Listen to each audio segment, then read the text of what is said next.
Молодежный инклюзивный центр «Среда» расположен в Республике Саха-Якутия в городе Якутске по адресу улица Богатырева, 11/1, первый этаж, вход со стороны сквера имени Рыжикова.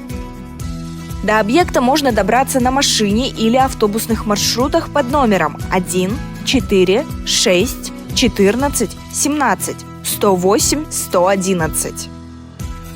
Основная цель центра – это организация досуга для молодых людей с инвалидностью и ограниченными возможностями здоровья. Участники инклюзивного молодежного центра социализируются, встречают новых гостей, обмениваются опытом, развивают творческие способности, получают поддержку, консультации и профориентацию от специалистов благотворительного фонда «Харысхал». Встречи и мероприятия с приглашенными гостями проходят каждую среду.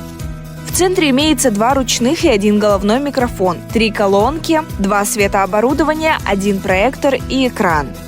У входа имеется вешалка для размещения верхней одежды, 2 туалета в начале и в конце помещения. В общем, в объекте размещено 40 посадочных мест. В помещении есть кулер с горячей и холодной водой, 3 стола и посуда. Зона отдыха оснащена мягкими пуфиками и развлечениями в виде настольных игр. Молодежный инклюзивный центр «Среда» является общим, уютным, безопасным, интересным местом для молодых людей с инвалидностью и без.